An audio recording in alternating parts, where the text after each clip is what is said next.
नमस्कार दोस्तों, स्वागत है आपका मेरे यूट्यूब चैनल में। Exercise 70 class 8 RS Agarwal math कर रहे हैं हम लोग। क्वेश्चन नंबर 39 देखते हैं। देखिए, फैक्टराइज करना है 3m² + 24m + 36। क्या करें? देखिए, सबसे पहले देखते हैं, 3 टर्म है इसमें, तीनों में क्या कुछ कॉमन आ रहा है? कॉमन आ रहा है 3m² में 3, 24m में भी 3 आ जाएगा कॉमन, 3 8 24, 36 में भी 3 × 12 3 आ जाएगा कॉमन। ठीक है, 3 आ गया कॉमन। अंदर रह गया m² + 3 8 24 होता है, 8m + 3 1 3, 3 2 6। ठीक है, अब देखिए m² + 8m + 12, इसको फैक्टराइज करके देखते हैं। कैसे करेंगे? मिडिल टर्म को स्प्लिट करना पड़ेगा। ठीक है, क्या होता है, हमें मिडिल टर्म को स्प्लिट करने के लिए, मिडिल टर्म कौन सा है? 8m है। ऐसे 2 नंबर्स चाहिए जिसका सम क्या निकल कर आ जाए? सम तो निकल कर आ जाए, m का कोफिशिएंट क्या है? 8, और प्रोडक्ट क्या निकल कर आ जाए? प्रोडक्ट निकल कर आ जाए, m² का कोफिशिएंट है 1 × 12 12। देखिए क्लियरली 2 नंबर्स क्या होंगे? 2 नंबर्स हमें यहाँ पे दिखाई दे रहे हैं। सच नंबर्स हो जाएंगे जिनका 2 नंबर का प्रोडक्ट होगा 12, 6 × 2 12 होगा, 6 + 2 करेंगे तो 8 आ जाता है। ठीक है, 3 × अंदर देखिए m² + 8m को इसी आधार पर स्प्लिट करते हैं, 6m + 2m + 12 स्प्लिट हो गया। अब देखिए कॉमन लेते हैं, m² + 6m, इन दोनों में कॉमन आ रहा है m। अंदर क्या रह गया? अंदर रह गया m, बीच में प्लस का साइन, 6 × m था ना, m बाहर है, 6 आ गया अंदर। यहाँ देखिए प्लस 2m + 12 में क्या कुछ कॉमन आ रहा है? कॉमन आ रहा है 2, 2 × 6 करते तो 12 आता है, यहाँ पे 2 × m हो रहा है, 2 आ गया कॉमन, अंदर रह गया m + 6। ठीक है, अब देखिए 3 बाहर है, m + 6 इसमें है, m + 6 इसमें है, m + 6 तो आ गया बाहर कॉमन। अंदर क्या रह गया? m + 6 का m के साथ मल्टीप्लाई हो रहा था ना, अंदर रह गया m, बीच में प्लस का साइन, m + 6 बाहर आ चुका है, अंदर रह गया 2। ठीक है, ये हो गया फैक्टराइज। क्वेश्चन नंबर 39 हमारा यहाँ पर कंप्लीट हो गया। नेक्स्ट क्वेश्चन नंबर 40 है 4n² - 8n + 3। फैक्टराइज करना है। देखिए मिडिल टर्म को स्प्लिट करना पड़ेगा, इसमें भी मिडिल टर्म कौन सी? 8n। किस तरीके से स्प्लिट करेंगे? ऐसे स्प्लिट करेंगे कि इसका 2 नंबर्स का जो सम आए, मिडिल टर्म को 2 नंबर में स्प्लिट करना है। इसका जो सम निकल कर आए वो तो क्या आ जाए? n का कोफिशिएंट क्या है? -8, और प्रोडक्ट निकल कर क्या आ जाए? प्रोडक्ट निकल कर आ जाए n² का कोफिशिएंट है 4, और कांस्टेंट टर्म है यहाँ पर 3, 4 × 3 यानी 12। ठीक है, प्रोडक्ट 12 निकल के आ जाए, सम निकल कर आए -8। देखिए एक बात देखिए, 2 नंबर का प्रोडक्ट प्लस में आ रहा है, 2 नंबर का एडिशन नेगेटिव आ रहा है। 2 नंबर का प्रोडक्ट प्लस में कब आता है? या तो दोनों नंबर पॉजिटिव हो या दोनों नंबर नेगेटिव हो। और 2 नंबर का सम नेगेटिव कब आएगा? 2 नंबर का सम नेगेटिव तब आएगा या तो बड़े नंबर का साइन नेगेटिव हो या फिर दोनों नंबर ही नेगेटिव हो। ठीक है, यहाँ पर अगर हम देखें क्लियरली नंबर हमारे दोनों नेगेटिव होंगे। क्यों? नेगेटिव और नेगेटिव का प्रोडक्ट करेंगे पॉजिटिव आएगा, और बड़ा नंबर, दोनों नंबर अगर नेगेटिव होंगे एडिशन करेंगे नेगेटिव आ जाएगा। ठीक है, ये बात तो कंफर्म होगी, दोनों नंबर नेगेटिव है। अब क्या हो सकते हैं? 6 × 2 करा 12 आता है, नंबर हमारे निकल कर आ गए -6 एंड -2। इसके आगे लिख देंगे सच नंबर्स। ठीक है, ये बात खाली हमें समझनी है, इजी हो गया। अब इसी आधार पर मिडिल टर्म को स्प्लिट करते हैं। 4n², देखिए 3 के साथ 6 लिख लेते हैं, n² के साथ 2 लिख लेते हैं, मतलब -8n है ना, -2n पहले लिख लेते हैं, -6n बाद में लिखते हैं, +3। ईजी हो जाएगा ना कॉमन लेना। ठीक है, 4n² - 2n, इन दोनों में क्या कॉमन आ रहा है? देखिए नंबर देखिए पहले, 2 यहाँ पर है, 2 × 2 करें 4 आता है, 2 तो आ गया कॉमन। वेरिएबल पार्ट में देखें, n यहाँ है, n² यहाँ है, तो n आ गया दोनों में कॉमन। अंदर रह गया फर्स्ट से 2 × 2 4, और n का n के साथ जब मल्टीप्लाई होता है तो n² रहता है। 4n² में से 2n कॉमन लिया तो 2n अंदर रह गया, बीच में माइनस का साइन है, 2n बाहर आ गया, अंदर रह गया 1। ठीक है, यहाँ देखिए नेगेटिव का साइन हमें कॉमन लेना पड़ेगा क्योंकि फर्स्ट में बीच में नेगेटिव का साइन है। नंबर क्या कोई कॉमन आ रहा है? कॉमन देखिए हमें दिख रहा है साफ 3, 3 × 2 करें 6 होता है, यहाँ पे 3 है, 3 आ गया कॉमन। अंदर रह गया 3 × 2 n, बीच में प्लस का साइन है, नेगेटिव हमने कॉमन लिया है तो अंदर रह गया नेगेटिव का साइन, यहाँ 1। ठीक है, 2n - 1 यहाँ है, 2n - 1 यहाँ है, 2n - 1 आ गया कॉमन।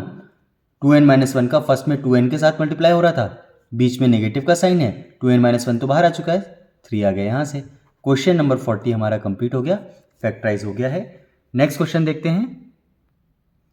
क्वेश्चन नंबर 41 है, फैक्टराइज करना है 6x² माइनस 17x माइनस 3।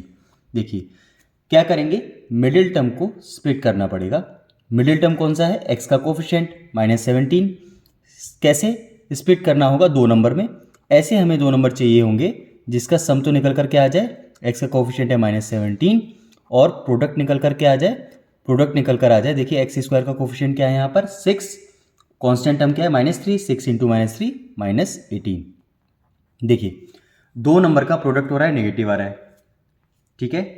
क्या होगा, एक नंबर पॉजिटिव होगा, एक नंबर नेगेटिव होगा, तभी नेगेटिव आएगा ना। अब देखिए 2 नंबर का सम की वैल्यू नेगेटिव आ रही है, इसका मतलब जो बड़ा नंबर होगा वो नेगेटिव होगा और जो छोटा नंबर होगा वो पॉजिटिव होगा, तभी टोटल वैल्यू जो है वो नेगेटिव आ रही है ना। एडिशन करने के बाद क्या होंगे, 2 नंबर का प्रोडक्ट 18 माइनस का कैसे आ सकता है, 18 1 जार क्या होता है 18, अगर माइनस का 18 हो बड़ा नंबर में नेगेटिव होगा और प्लस का 1 हो, -18 + 1 को ऐड करेंगे -17 आएगा क्लियरली, ठीक है। तो हमारे सच नंबर्स निकल के आ गए -18 एंड +1। इसी आधार पर मिडिल टर्म को स्प्लिट करते हैं, 6x² माइनस 17x को लिख देंगे -18x + 1x होता है +x -3। देखिए दोनों में क्या कुछ कॉमन आ रहा है। सबसे पहले देखिए नंबर 6 है यहाँ पर 18 है, 6 × 3 लिख सकते हैं 18 को, 6 आ गया दोनों में कॉमन। फिर वेरिएबल पार्ट में देखिए x² है, यहाँ पर x है, एक x आ गया बाहर कॉमन, 6x² में से कॉमन आ गया तो फर्स्ट में रह जाएगा x, 6x का x के साथ मल्टीप्लाई करते हैं 6x² आएगा, बीच में माइनस का साइन है, x तो पूरा का पूरा ही बाहर कॉमन आ चुका है। 18 में से हमने 6 कॉमन ले लिया है, 18 था 6 × 3 तो अंदर रह गया 3 प्लस x -3, यहाँ तो x -3 है, सेम बनाने के लिए 1 कॉमन ले लेते हैं, 1 का किसी के भी साथ मल्टीप्लाई करो सेम ही आएगा, ठीक है। x -3 यहाँ है, x -3 यहाँ है, x -3 आ गया कॉमन, अंदर रह गया 6x पहले से, बीच में प्लस का साइन और 1 दूसरे से, ठीक है। क्वेश्चन नंबर 41 हमारा कंप्लीट हो गया, फैक्टराइज हो गया। नेक्स्ट क्वेश्चन देखते हैं। क्वेश्चन नंबर 42 करना है 7x² माइनस 19x माइनस 6। देखिए फैक्टराइज करना है, मिडिल टर्म को स्प्लिट करना पड़ेगा। मिडिल टर्म कौन सा है यहाँ पर, -19x का जो कोफिशिएंट है, ठीक है। कैसे स्प्लिट करेंगे, हमें ऐसे 2 नंबर्स चाहिए जिसका सम क्या निकल कर आए, -19x का कोफिशिएंट और प्रोडक्ट क्या निकल कर आ जाए, प्रोडक्ट निकल कर आ जाए x² का कोफिशिएंट 7 और कांस्टेंट टर्म है -6, 7 × -6 -42। देखिए 2 नंबर का प्रोडक्ट क्या आ रहा है, -42। कब आता है, जब एक नंबर पॉजिटिव हो एक नंबर नेगेटिव हो, तभी टोटल जो प्रोडक्ट करेंगे नेगेटिव आएगा, और उन्हीं 2 नंबर का सम नेगेटिव आ रहा है। इसका मतलब जो बड़ा नंबर होगा उसमें नेगेटिव का साइन होगा और छोटे नंबर में पॉजिटिव का साइन होगा, तभी टोटल जो सम है नेगेटिव आ रहा है ना।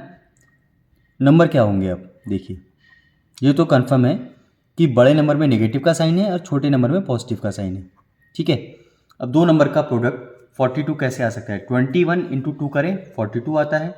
अगर बड़ा नंबर 21 है, इसमें नेगेटिव का साइन होगा, छोटे नंबर अगर उसमें पॉजिटिव का साइन होगा, एडिशन करें -21 + 2 आता है -19।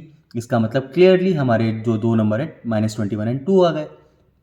इसी आधार पर मिडिल टर्म को स्प्लिट करते हैं, 7x² -19x को लिख देंगे -21x + 2 -2x आएगा, 2 नहीं लिखेंगे, 19x था ना पूरी टर्म, 2x -6, ठीक है। 7x² -21x, सबसे पहले देखिए 7 यहाँ है, 21x को हम लिख सकते हैं 7 × 3, नंबर तो आ गया 7 कॉमन, x इसमें है x² इसमें है, एक x की पावर आ गई कॉमन, अंदर आ जाएगा 7x² में से 7x हमने कॉमन ले लिया है, 7 तो बाहर आ गया, x² में से एक x बाहर आ गया, अंदर आ गया एक x, ठीक है।